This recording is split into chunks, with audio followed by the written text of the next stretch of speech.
Olá, seja bem-vindo, seja bem-vinda ao canal Leis Brasileiras em Áudio. Hoje vou fazer uma leitura focada da Lei 9.099 de 1995, a Lei dos Juizados Especiais, voltada para o concurso de escrevente técnico judiciário do Tribunal de Justiça de São Paulo 2024.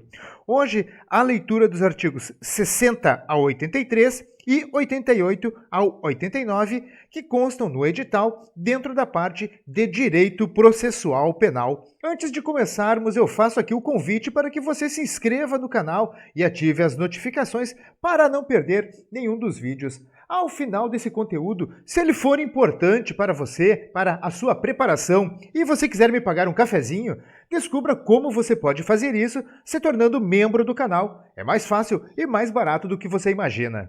Capítulo 3 dos Juizados Especiais Criminais. Disposições Gerais.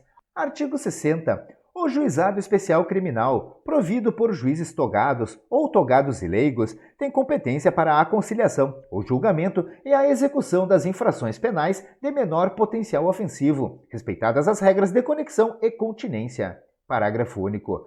Na reunião de processos perante o juízo comum ou o tribunal do júri, decorrentes da aplicação das regras de conexão e continência, observar-se-ão os institutos da transação penal e da composição dos danos civis. Artigo 61.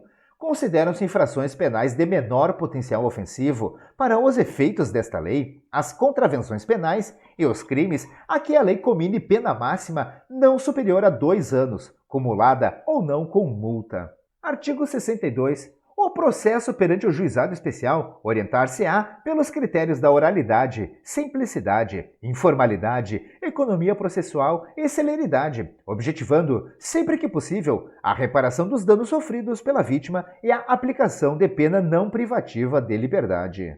Seção 1. Da competência e dos atos processuais. Artigo 63. A competência do juizado será determinada pelo lugar em que foi praticada a infração penal. Artigo 64. Os atos processuais serão públicos e poderão realizar-se em horário noturno e em qualquer dia da semana, conforme dispuserem as normas de organização judiciária. Artigo 65. Os atos processuais serão válidos sempre que preencherem as finalidades para as quais foram realizados, atendidos os critérios indicados no artigo 62 desta lei. Parágrafo 1º. Não se pronunciará qualquer nulidade sem que tenha havido prejuízo. Parágrafo 2º. A prática de atos processuais em outras comarcas poderá ser solicitada por qualquer meio hábil de comunicação. Parágrafo 3º. Serão objeto de registro escrito exclusivamente os atos havidos por essenciais. Os atos realizados em audiência de instrução e julgamento poderão ser gravados em fita magnética ou equivalente. Artigo 66. A citação será pessoal e far-se-á no próprio juizado, sempre que possível, ou por mandado. Parágrafo único. Não encontrado o acusado para ser citado, o juiz encaminhará as peças existentes ao juízo comum para adoção do procedimento previsto em lei. Artigo 67.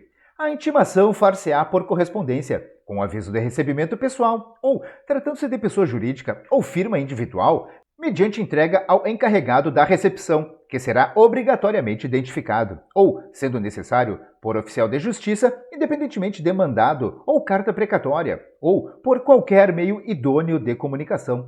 Parágrafo único. Dos atos praticados em audiência, considerar-se-ão desde logo cientes as partes, os interessados e defensores. Artigo 68. Do ato de intimação do autor do fato e do mandado de citação do acusado, constará a necessidade de seu comparecimento acompanhado de advogado, com a advertência de que, na sua falta, ser-lhe-á designado defensor público. Seção 2. Na fase preliminar. Artigo 69. A autoridade policial que tomar conhecimento da ocorrência lavrará termo circunstanciado e o encaminhará imediatamente ao juizado, com o autor do fato e a vítima, providenciando-se as requisições dos exames periciais necessários. Parágrafo único.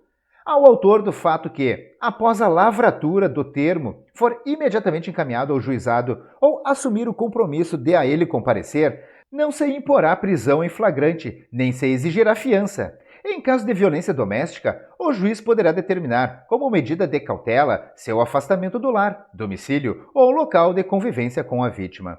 Artigo 70. Comparecendo o autor do fato e a vítima, e não sendo possível a realização imediata da audiência preliminar, será designada a data próxima, da qual ambos sairão cientes. Artigo 71. Na falta do comparecimento de qualquer dos envolvidos, a Secretaria providenciará sua intimação e, se for o caso, a do responsável civil, na forma dos artigos 67 e 68 desta lei. Artigo 72. Na audiência preliminar, presente o representante do Ministério Público, o autor do fato e a vítima e, se possível, o responsável civil, acompanhados por seus advogados, o juiz esclarecerá sobre a possibilidade da composição dos danos e da aceitação da proposta de aplicação imediata de pena não privativa de liberdade. Artigo 73. A conciliação será conduzida pelo juiz ou por conciliador sob sua orientação. Parágrafo único. Os conciliadores são auxiliares da Justiça, recrutados na forma da lei local, preferentemente entre bacharéis em direito, excluídos os que exerçam funções na administração da Justiça Criminal. Artigo 74. A composição dos danos civis será reduzida a escrito e homologada pelo juiz mediante sentença irrecorrível. Terá eficácia de título a ser executado no juízo civil competente. Parágrafo único. Tratando-se de ação penal de iniciativa privada ou de ação penal pública condicionada à representação, o acordo homologado acarreta a renúncia ao direito de queixa ou representação. Artigo 75. Não obtida a composição dos danos civis, será dada imediatamente ao ofendido a oportunidade de exercer o direito de representação verbal, que será reduzido a termo. Parágrafo único. O não oferecimento da representação na audiência preliminar não implica decadência do direito, que poderá ser exercido no prazo previsto em lei. Artigo 76. Havendo representação ou tratando-se de crime de ação penal pública incondicionada, não sendo o caso de arquivamento, o Ministério Público poderá propor a aplicação imediata de pena restritiva de direitos ou multas, a ser especificada na proposta. Parágrafo 1º. Nas hipóteses de ser a pena de multa a única aplicável, o juiz poderá reduzi-la até a metade. Parágrafo 2º. Não se admitirá a proposta se ficar comprovado, inciso 1, ter sido o autor da infração condenado, pela prática de crime, a pena privativa da liberdade, por sentença definitiva. Inciso 2. Ter sido o agente beneficiado anteriormente, no prazo de 5 anos, pela aplicação de pena restritiva ou multa, nos termos deste artigo. Inciso 3. Não indicarem os antecedentes, a conduta social e a personalidade do agente, bem como os motivos e as circunstâncias, ser necessária e suficiente a adoção da medida. Parágrafo 3º. Aceita a proposta pelo autor da infração e seu defensor, será submetida à apreciação do juiz. Parágrafo 4º. Acolhendo a proposta do Ministério Público aceita pelo autor da infração, o juiz aplicará a pena restritiva de direitos ou multa, que não importará em reincidência, sendo registrada apenas para impedir novamente o mesmo benefício no prazo de 5 anos. Parágrafo 5º. Na sentença prevista no parágrafo anterior, caberá a apelação referida no artigo 82 desta lei. Parágrafo 6º. A imposição da sanção de que trata o parágrafo 4º deste artigo não constará de certidão de antecedentes criminais, salvo para os fins previstos no mesmo dispositivo, e não terá efeitos civis, cabendo aos interessados propor ação cabível no juizado civil. Seção 3 do procedimento sumaríssimo, artigo 77. Na ação penal de iniciativa pública, quando não houver aplicação de pena, pela ausência do autor do fato ou pela não ocorrência da hipótese prevista no artigo 76 desta lei, o Ministério Público oferecerá ao juiz, de imediato, denúncia oral, se não houver necessidade de diligências imprescindíveis. Parágrafo 1º. Para o oferecimento da denúncia, que será elaborada com base no termo de ocorrência referido no artigo 69 desta lei, com dispensa do inquérito policial, prescindir-se-á do exame do corpo de delito quando a materialidade do crime estiver aferida por boletim médico ou prova equivalente. Parágrafo 2º. Se a complexidade ou circunstâncias do caso não permitirem a formulação da denúncia, o Ministério Público poderá requerer ao juiz o encaminhamento das peças existentes, na forma do parágrafo único do artigo 66 desta lei. Parágrafo 3º. Na ação penal de iniciativa do ofendido, poderá ser oferecida queixa oral, cabendo ao juiz verificar se a complexidade e as circunstâncias do caso determinam a adoção das providências previstas no parágrafo único do artigo 66 desta lei. Artigo 78. Oferecida a denúncia ou queixa, será reduzida a termo, entregando-se cópia ao acusado, que com ela ficará citado e imediatamente cientificado da designação de dia e hora para a audiência de instrução e julgamento, da qual também tomarão ciência o Ministério Público, o ofendido, o responsável civil e seus advogados. Parágrafo 1º. Se o acusado não estiver presente, será citado na forma dos artigos 66 e 68 desta lei e cientificado da data da audiência de instrução e julgamento, devendo a ela trazer suas testemunhas ou apresentar requerimento para intimação, no mínimo 5 dias antes de sua realização. Parágrafo 2º. Não estando presentes o ofendido e o responsável civil, serão intimados nos termos do artigo 67 desta lei para comparecerem à audiência de instrução e julgamento. Parágrafo 3º. As testemunhas arroladas serão intimadas na forma prevista no artigo 67 desta lei. Artigo 79. No dia e hora designados para a audiência de instrução e julgamento, se na fase preliminar não tiver havido possibilidade de tentativa de conciliação e de oferecimento de proposta pelo Ministério Público, proceder-se-á nos termos dos artigos 72, 73, 74 e 75 desta lei. Artigo 80. Nenhum ato será adiado, determinando o juiz, quando imprescindível, a condução coercitiva de quem deva comparecer. Artigo 81. Aberta a audiência, será dada a palavra ao defensor para responder à acusação, após o que o juiz receberá, ou não, a denúncia ou queixa. Havendo recebimento, serão ouvidas a vítima e as testemunhas de acusação e defesa, interrogando-se a seguir o acusado, se presente, passando-se imediatamente aos debates orais e à prolação da sentença. Parágrafo 1º. Todas as provas serão produzidas na audiência de instrução e julgamento, podendo o juiz limitar ou excluir as que considerar excessivas, impertinentes ou protelatórias. Parágrafo 1º-A. Durante a audiência, todas as partes e demais sujeitos processuais presentes no ato deverão respeitar a dignidade da vítima, sob pena de responsabilização civil, penal e administrativa, cabendo ao juiz garantir o cumprimento do disposto neste artigo, vedadas: inciso 1. A manifestação sobre circunstâncias ou elementos alheios aos fatos objeto de apuração nos autos. Inciso 2. A utilização de linguagem, de informações ou de material que ofendam a dignidade da vítima ou de testemunhas. Parágrafo 2º. De todo o ocorrido na audiência será lavrado termo, assinado pelo juiz e pelas partes, contendo breve resumo dos fatos relevantes ocorridos em audiência e a sentença. Parágrafo 3º. A sentença, dispensado o relatório, mencionará os elementos de convicção do juiz. Artigo 82.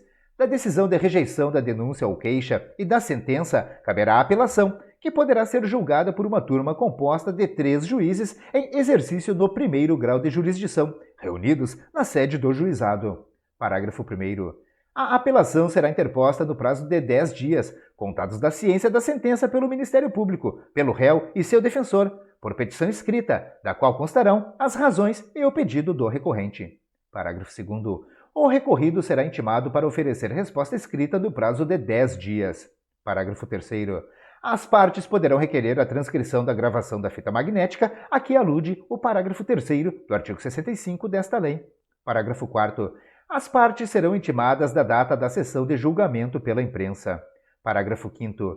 Se a sentença for confirmada pelos próprios fundamentos, a súmula do julgamento servirá de acórdão. Artigo 83. Cabem embargos de declaração quando, em sentença ou acórdão, houver obscuridade, contradição ou omissão.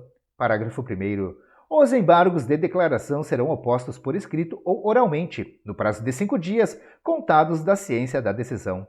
Parágrafo 2º. Os embargos de declaração interrompem o prazo para a interposição de recurso. Parágrafo 3º. Os erros materiais podem ser corrigidos de ofício. Seção 6. Disposições finais. Artigo 88. Além das hipóteses do Código Penal e da legislação especial, dependerá de representação a ação penal relativa aos crimes de lesões corporais leves e lesões culposas. Artigo 89. Nos crimes em que a pena mínima combinada for igual ou inferior a 1 ano, abrangidas ou não por esta lei, o Ministério Público, ao oferecer a denúncia, poderá propor a suspensão do processo por 2 a 4 anos, desde que o acusado não esteja sendo processado ou não tenha sido condenado por outro crime, presentes os demais requisitos que autorizariam a suspensão condicional da pena. Artigo 77 do Código Penal. Parágrafo 1º. Aceita a proposta pelo acusado e seu defensor na presença do juiz, este, recebendo a denúncia, poderá suspender o processo, submetendo o acusado a período de prova, sob as seguintes condições. Inciso 1. Reparação do dano, salvo impossibilidade de fazê-lo. Inciso 2. Proibição de frequentar determinados lugares. Inciso 3. Proibição de ausentar-se da comarca onde reside sem autorização do juiz.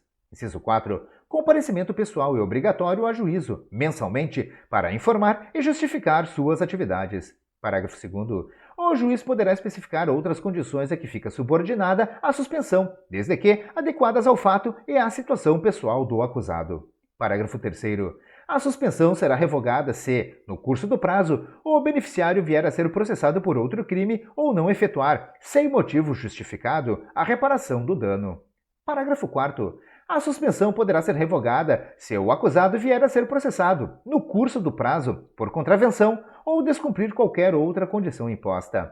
Parágrafo 5º. Expirado o prazo sem revogação, o juiz declarará extinta a punibilidade. Parágrafo 6º.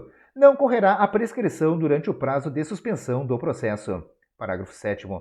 Se o acusado não aceitar a proposta prevista neste artigo, o processo prosseguirá em seus ulteriores termos. Eu encerro neste momento a leitura dos artigos 60 a 83, 88 e 89 da Lei 9.099 de 1995, a Lei dos Juizados Especiais, com foco no edital do concurso de escrevente técnico judiciário do Tribunal de Justiça 2024. Eu espero mesmo que esse vídeo possa ajudar na sua preparação de qualquer maneira. Se você gostou, curte e compartilha à vontade. Não se esqueça, mostre seu apoio, inscreva-se no canal e ative as notificações para não perder nenhum dos vídeos. Se quiser me pagar aquele cafezinho, faça isso se tornando membro do canal. Vá lá e confira, é mais barato do que você imagina. Espero mesmo que esse vídeo possa te ajudar. Como sempre, eu desejo a você sucesso e prosperidade na sua vida. Um forte abraço e até o próximo vídeo.